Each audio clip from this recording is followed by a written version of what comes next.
He who loves father or mother more than me is not worthy of me, and he who loves son or daughter more than me is not worthy of me. You know, people think, well, I've heard atheists say, well, Jesus is just a self-centered person. He's just a needy person who needs to be loved by people more than anything else. Well, you just don't understand Jesus.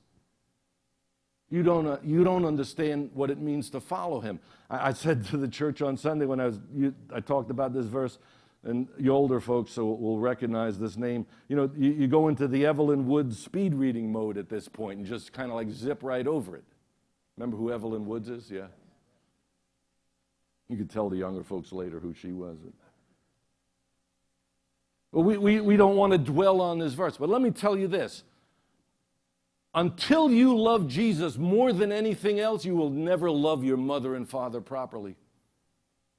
And until you love Jesus more than everyone else, you'll never love your children properly. So Jesus wasn't saying that you got to love me more than them. He was saying you will never be able to love them until you love me first.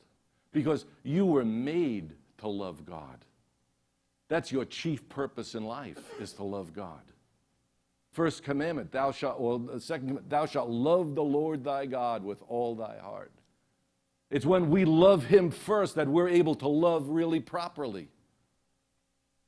And we're able to be followers of Christ. Part of our identity is loving Jesus above everything else, beyond everything else.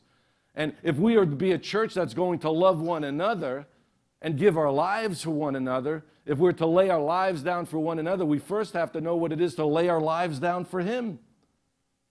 Jesus said, this is how you know love, that you lay your life, or John said it, this is how you know love, that you lay your life down for your friends. That's what real love is. It's not the Hollywood version of love. It's not the feeling-centered idea of love, that my feelings have to be involved in this. There's not a stitch of romance in that understanding of God's love. When we hear that God so loved the world that he gave what was most prized to him to die for our sins, it wasn't because God was romantically involved with humans. Humans were sinning in his face. They were spitting at him. We were holding up dirty, unrighteous rags in front of him. We were mocking God's name. And God loved us in spite of all those things, because God made a decision to give of himself to us. And it's in that you know what love is. That's what a Christian is. A Christian is someone who would die for his friends. Give his life for whatever God wants him to give it for. Someone who would love God above everything else. That's what a Christian is.